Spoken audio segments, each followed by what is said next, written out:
Well, welcome to another WAYNOS FOTOS cameras video, and today we're going to be talking about a gimbal, and that particular gimbal is the DJI RS3 Pro, and I've got one of those and I've used it for a considerable amount of time. So I'm going to talk about the pros and the cons of that gimbal, and also we're going to go through how we balance that gimbal, which is going to be part of a series on this gimbal.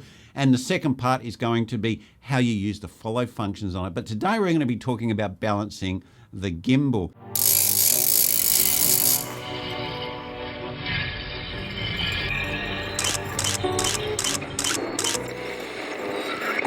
Well guys, I've got the gimbal set up in my living room. So we're going to go over there and we're going to have a look at the gimbal, and we're going to go through all of the things you need to do to balance that gimbal. And we're also going to go through some of the things that I found annoying about the gimbal, and also some of the things that I have found that are really good, and actually why I bought that particular gimbal for my application.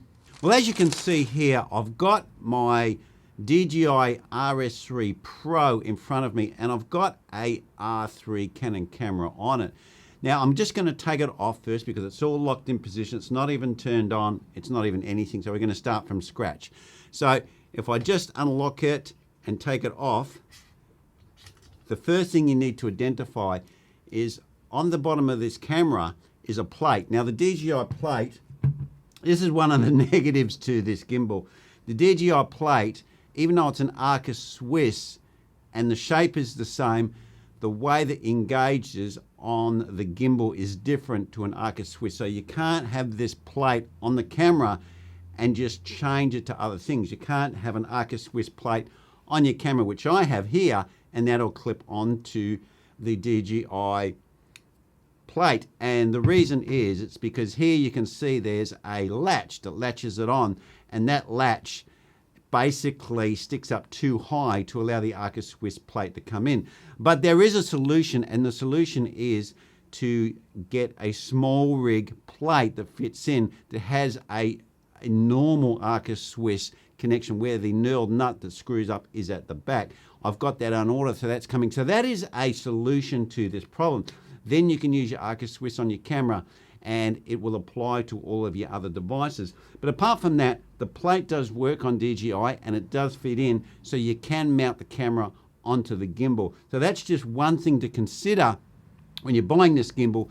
If you want that versatility, you need to buy a small rig plate to change out the DJI plate. This is the foot plate right here on the gimbal. Now, we're going to move forward with mounting this gimbal.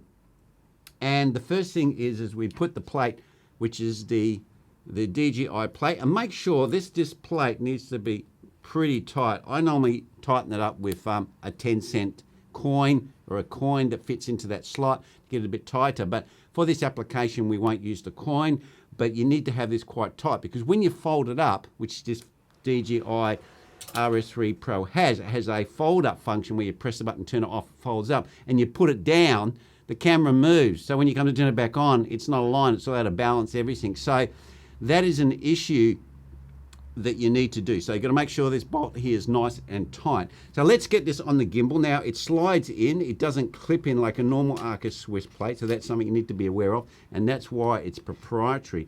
So once we get it on, we can lock it into position. So we have the camera on the gimbal.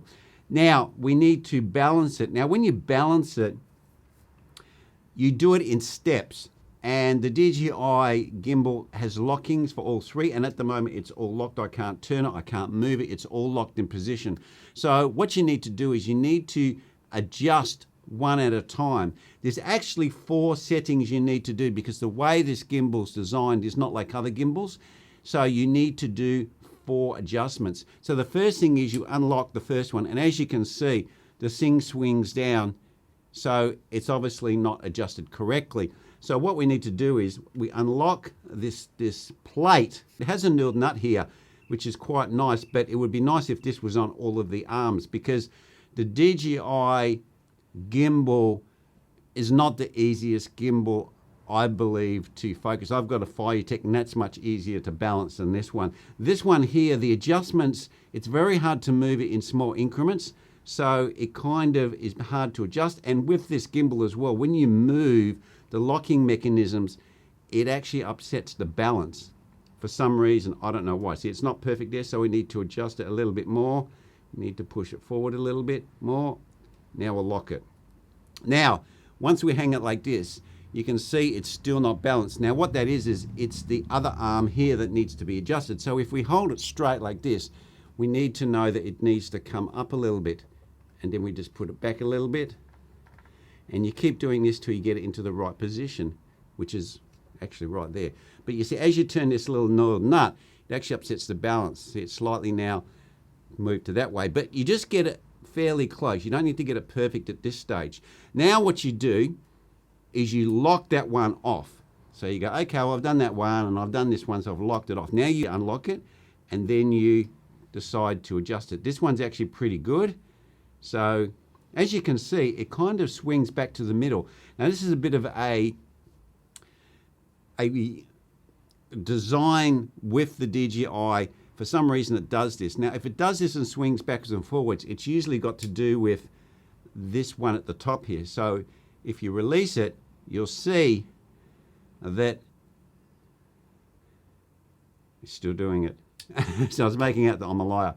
But here we go. It kind of just, it's like as if this part here is a little bit too low. So I'm going to put this up a little bit higher. And this is why the DJI is a little bit tricky to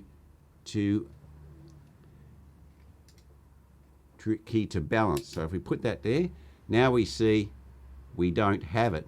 So even though we balanced it to here, when you adjust all these little nuts, it upsets it. So now this one's balanced. And you lock that off, and then you have the final one, which is down the bottom. And what you need to do is you need to pick the gimbal up and tilt it. And you can see there it's swinging. So it's back heavy. So we need to adjust it forward. We need to push this forward. And then we try it again.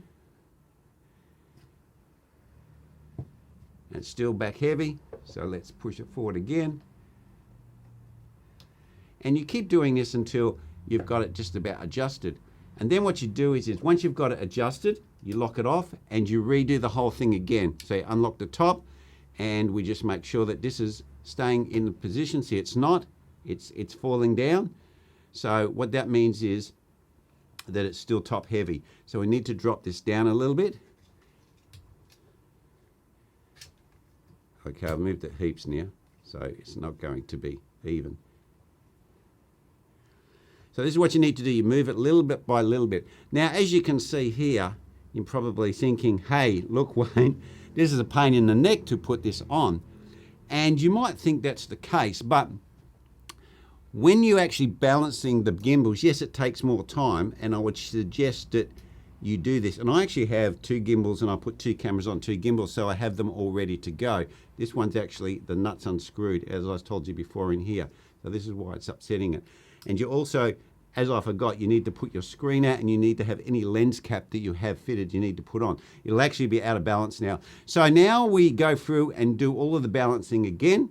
So that one seems pretty good now. Seems pretty good, so I'll lock that off. And then we go to the next one. And this one here will move because I put this screen out. So this is why you need to make sure the screen and the lenses you've got on the camera need to be on there. So now we need to move this slightly, and this is what's tricky. The DJI gimbals are very hard to adjust in small amounts. It's very hard to get to that position which is just perfect. And this is one of the things with this gimbal, it's not easy to set up. It's great once it's going, but it's not easy to set up. So, okay, so now we've got that one, so we can lock that off, and then we can take this one off again, and we tilt it, and it's a little bit, so let's push it forward. So once you've gone through twice, it's usually pretty close. So if we put that there, yep, that's good. Now, once you've got it all balanced, which we have now, then you turn it on. And you'll see it starts up.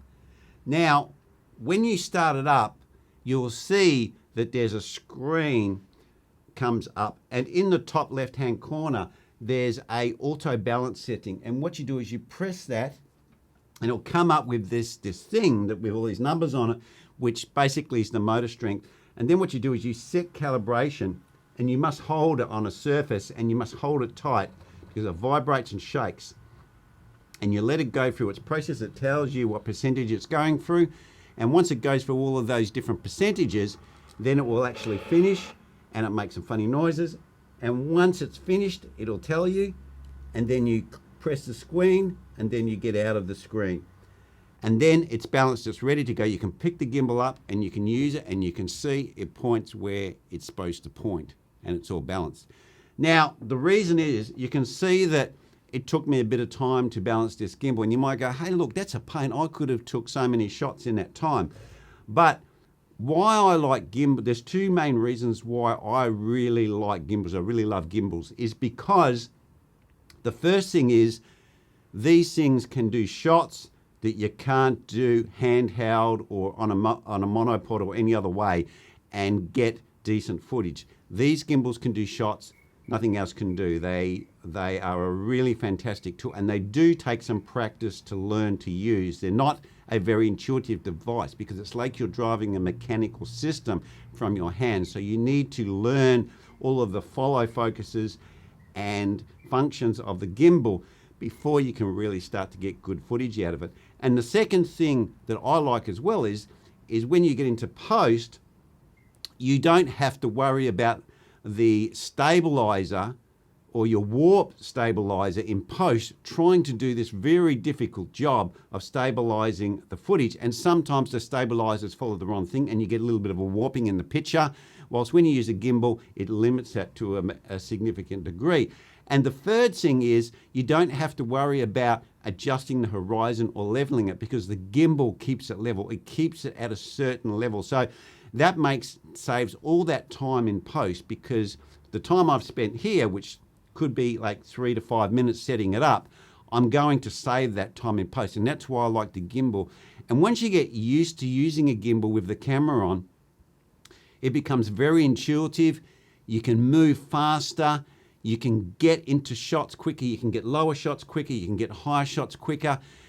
But you got to be a little bit careful how you use them because you don't want the shot to look like you're on some kind of mechanical device. So you've got to be very distinct about your movement. Like if I'm moving from left to right, you have to move from left to right with the speed you want to, and then stop. Don't go backwards and forwards and wave it, and try not to use it like you would use a handheld camera. You need to unlearn that skill and use your gimbal in a different manner. Well guys, thanks for tuning in, and I hope you got something out of this video, how to balance the gimbal. Also, whether that gimbal is the right gimbal for you to buy and it's gonna suit your application.